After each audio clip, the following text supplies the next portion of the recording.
Assalamualaikum warahmatullahi wabarakatuh. Eh, Pada kesempatan kali ini kita akan membahas di podcast kali ini akan membahas serba-serbi kuliah di luar negeri. Nah, kita pada pagi ini sudah kedatangan dua tamu spesial kita, dua narasumber kita. Yang pertama adalah Al-Ustadz Dr. Abdul Rahim, yang kedua adalah Ustadz Edi Hussein. Nah, mereka ini adalah dua lulusan luar negeri, dan pagi ini kita akan membahas bagaimana ya persiapan atau yang akan ditawarkan untuk kuliah di luar negeri gitu. Oke, yang pertama apa kabar Ustadz? Alhamdulillah sehat pada kesempatan pagi hari ini. Alhamdulillah. Ustadz Edi gimana kabarnya? Alhamdulillah, masih sehat aja. Alhamdulillah. Kita langsung aja ya. Nah, di sini boleh gak Ustadz Edi sharing latar belakang pendidikan Ustadz Edi? Terima kasih kepada Mas Muhammad Diauddin dari Hublu nih. Ini sangat menarik, pagi hari ini kita membahas tentang bagaimana kuliah di Timur Tengah atau serba-serbi ya. Yeah. Belajar di Timur Tengah. Itu kalau bercerita tentang Timur Tengah, artinya kita bercerita seluruh negara yang ada di Timur Tengah. Itu kalau tidak salah ada 19 negara.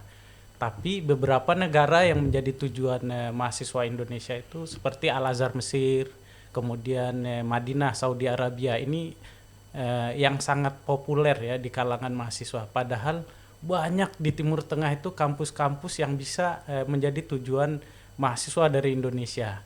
Nah, saya dulu pertama itu awalnya beasiswa.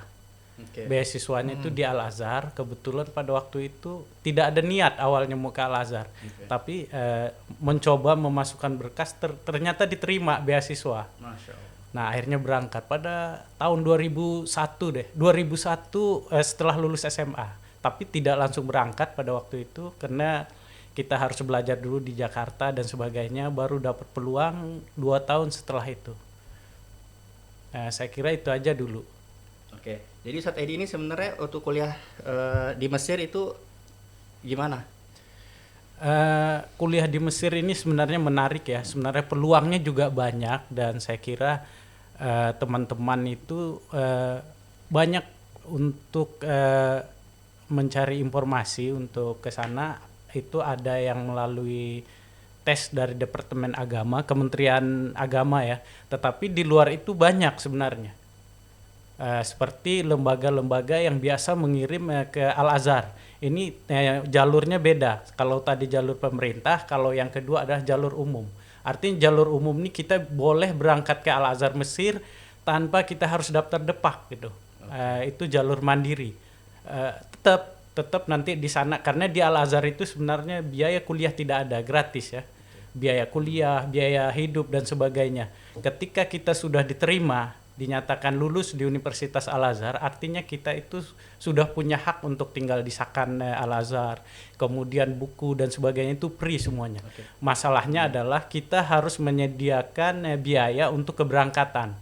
Jadi keberangkatan dari Indonesia ke sana itu harus kita sediakan sekitar ya tidak terlalu banyak lah ya untuk tiket dan sebagainya. Oke, terus kemudian kenapa sih tertarik Timur Tengah gitu? Kenapa nggak Eropa atau nggak Asia itu? Kenapa pilihannya Timur Tengah, Ustadz Edi?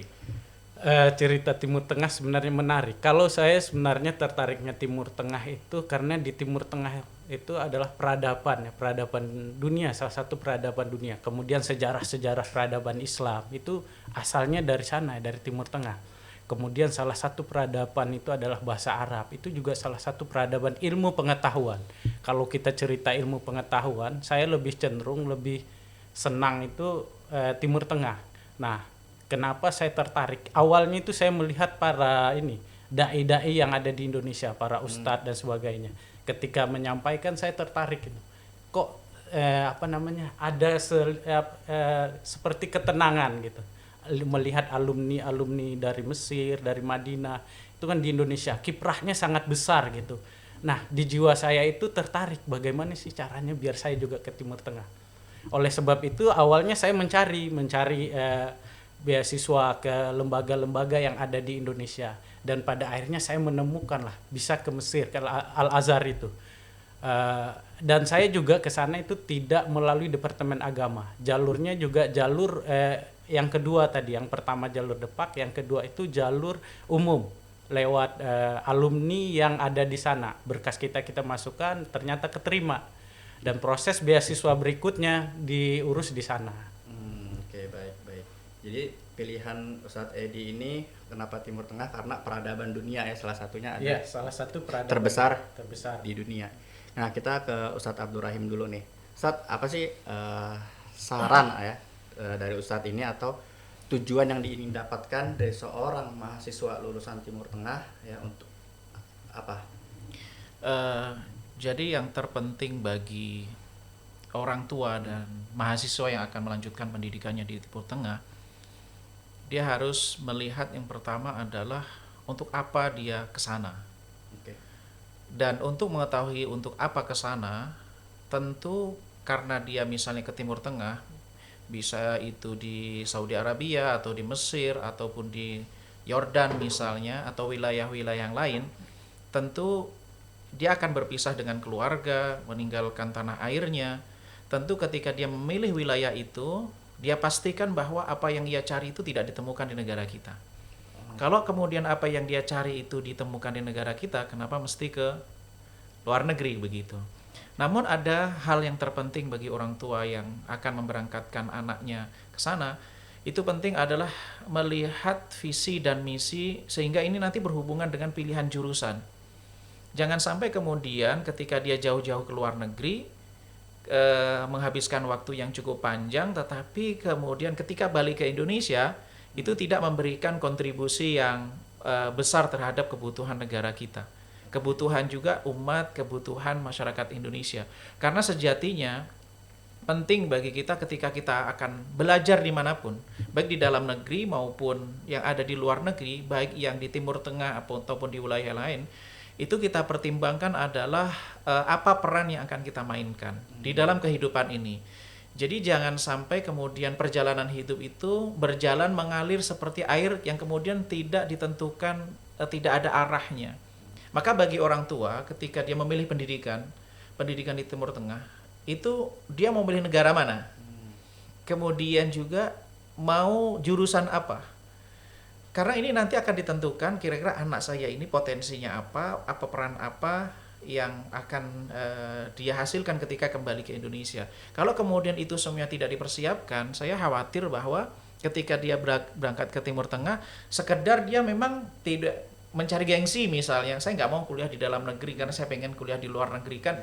Kalau kemudian ditanya orang, kamu alumni mana? Saya alumni luar negeri begitu. Jadi hal yang terpenting itu bukan dalam negeri luar negeri, tetapi sejauh mana yang kemudian kontribusi akan dia berikan bagi negara ini setelah dia kembali ke Indonesia. Jadi bukan kemudian ketika kuliah di luar negeri tidak tujuannya selamanya untuk di luar negeri. Itu hal yang sangat fundamental ya bagi orang tua, bagi anak, bagi remaja atau bagi pemuda yang memasuki usia kuliah untuk menentukan ketika dia mau kuliah, misalnya dia mau memilih di Mesir misalnya, atau memilih di ada yang di Sudan gitu, ada yang di Yordan, dan ada juga di Saudi Arabia dan negara-negara Teluk yang lain. Sekarang sudah cukup banyak. Sehingga ketika dia memilih tempat itu match dengan peta hidupnya kalau kita bahasakan begitu. Mungkin itu gambaran yang sangat penting bagi orang tua untuk diketahui. Jadi gitu ya Sobat Gelora, sebelum keberangkatan itu kita harus mengetahui tujuan kita kuliah itu apa gitu. Oke, kita break dulu ya.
kita kali ini, Mas Edi,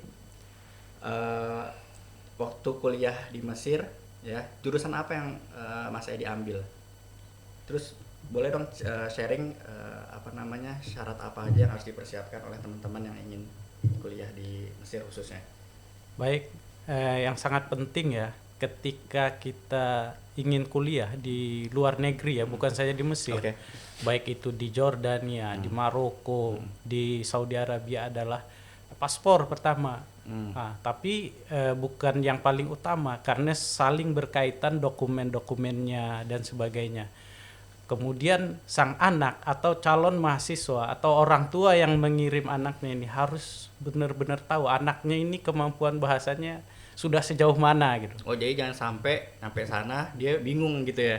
Ya benar, karena kebanyakan ketika mahasiswa Indonesia tiba di sana itu banyak yang gagal nih.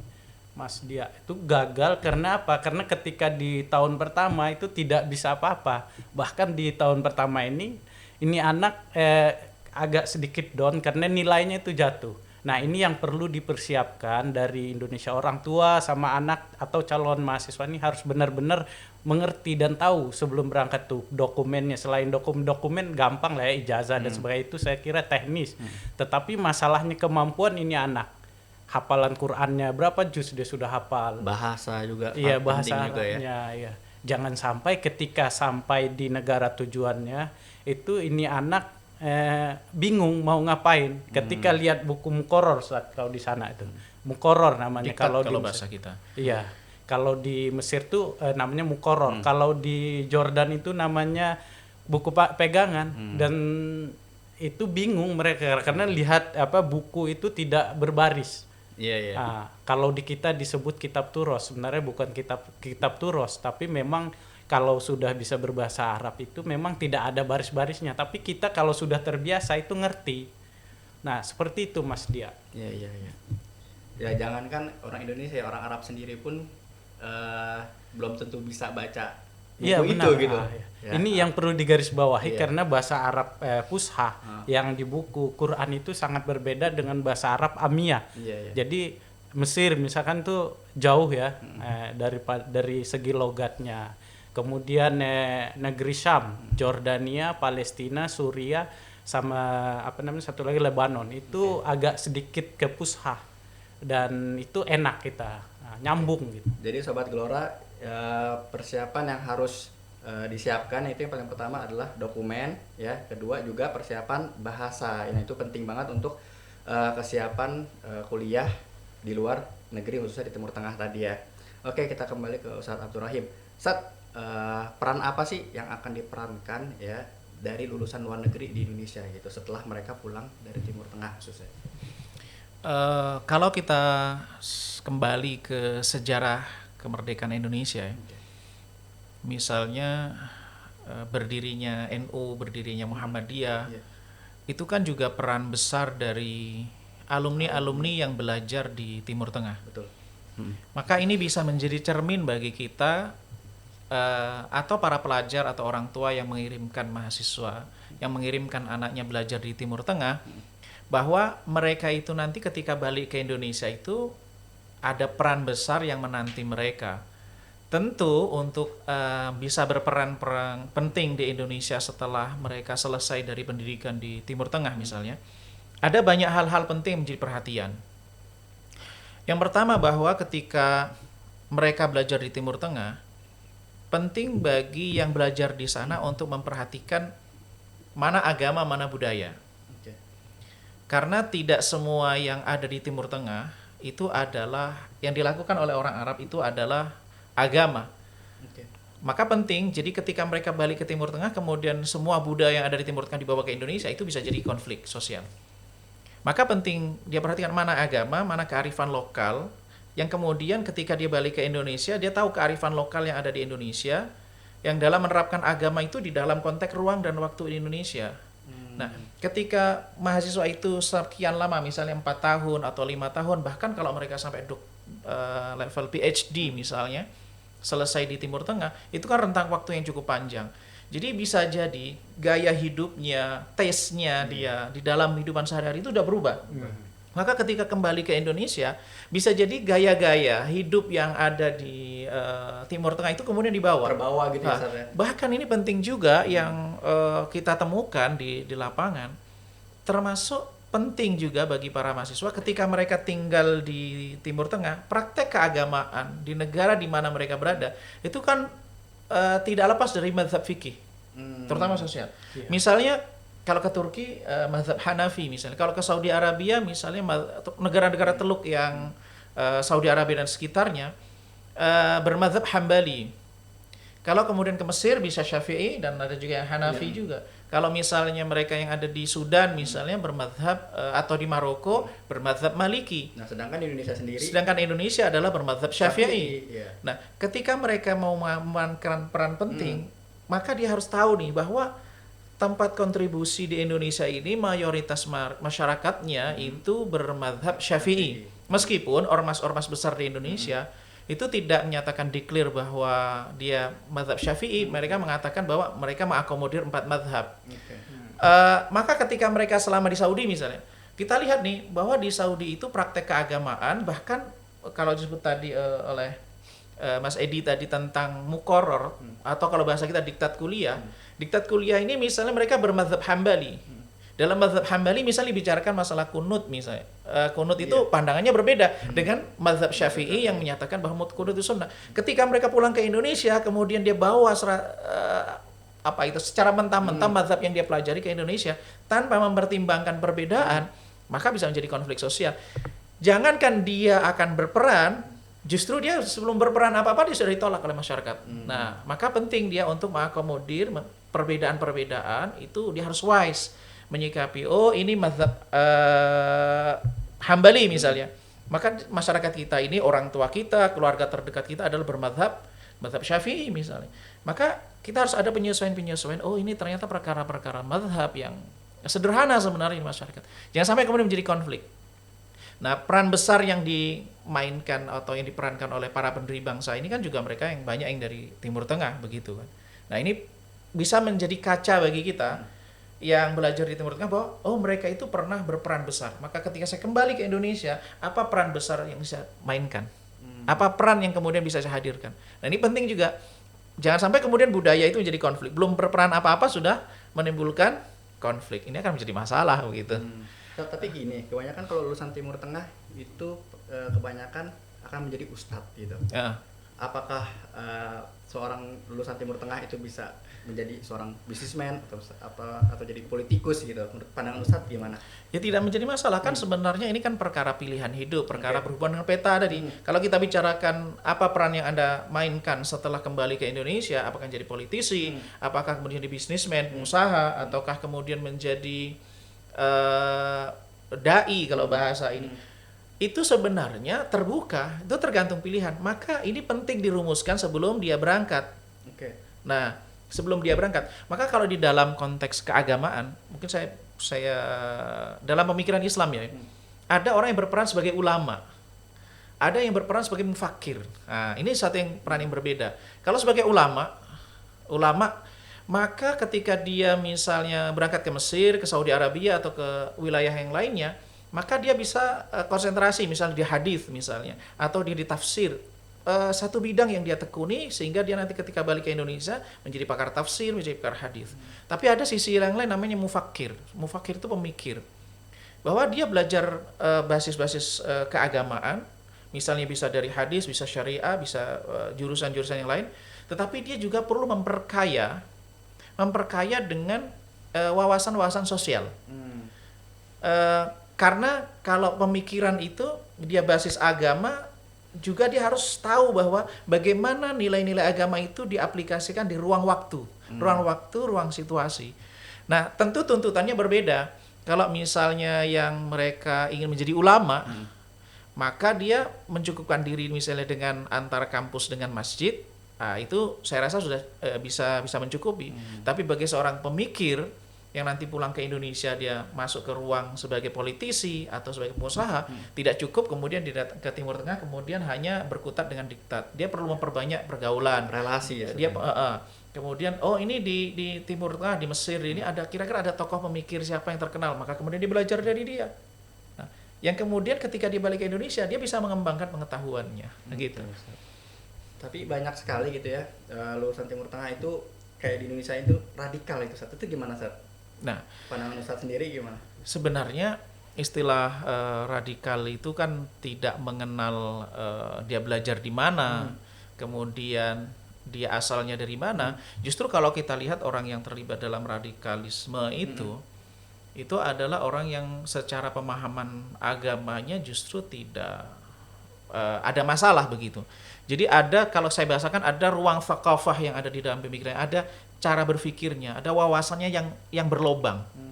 Jadi tidak penuh. Maka kemudian biasanya mereka yang belajar setengah-setengah. Tapi kalau mereka yang belajar secara dengan metodologi yang benar, kemudian kepada tokoh yang benar, melalui institusi yang legal yang jelas, saya rasa tidak akan kita menemukan, bahkan saya rasakan saya tidak menemukan orang yang radikal dengan pola semacam itu. Nah, seringkali juga orang dikatakan sebagai ekstrim atau radikal begitu. Itu disebabkan bisa juga karena begini, ini ada satu psikologi yang mungkin ada di sebagian, sebenarnya di semua masyarakat mungkin saja terjadi, tapi kita bisa menemukan di sebagian kawan-kawan kita. Jadi kadangkala kita sebagai orang Indonesia, orang Asia ini kadang ketika kita ketemu dengan orang Arab misalnya, ketika di Mekah atau di mana gitu, dengan pakaian jubah, dengan khasnya, dengan bacaan Quran segala macam, kita merasa ada apa ya istilahnya, nggak pede gitu ya.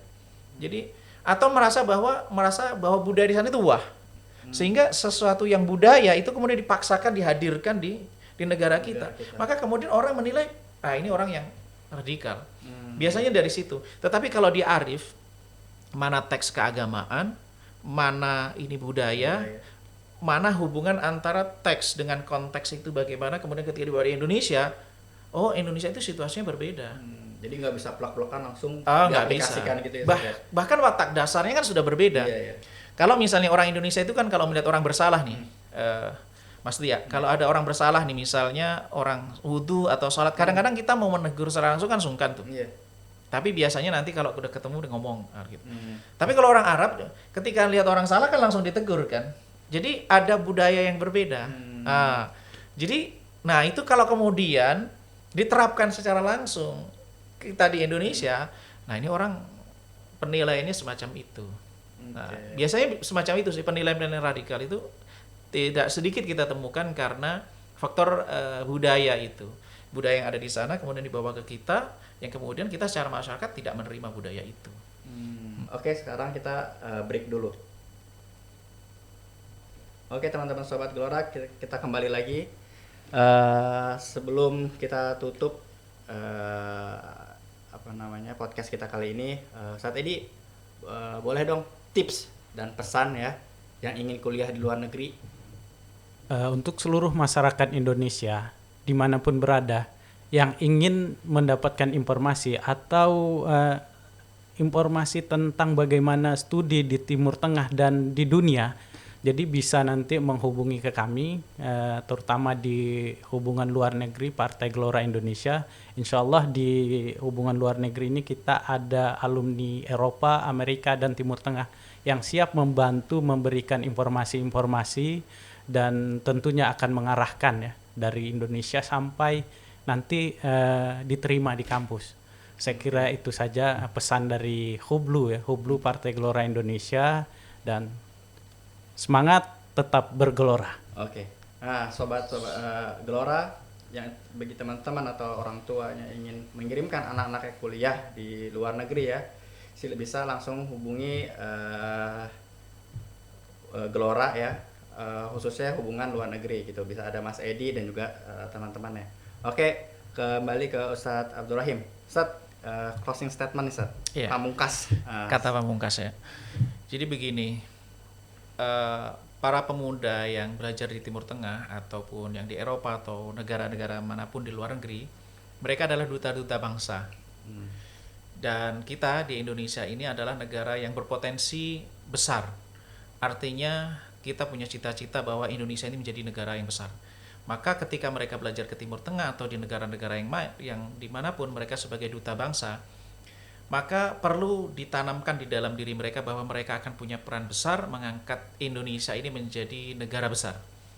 Maka ketika mereka bersama dengan hadir di sana, menjadi besar, negara 5 dunia. Ketika Indonesia menjadi 5 besar dunia, kira-kira eksistensi saya di Timur Tengah ini apa yang bisa saya perankan? Kelak misalnya ke depan ketika Indonesia bisa jadi mereka akan menjadi duta-duta di negara-negara tersebut yang kemudian bisa mengenalkan budaya Indonesia, berinteraksi dengan mereka, maka peran penting bagi mereka yang belajar di Timur Tengah perbanyak pergaulan.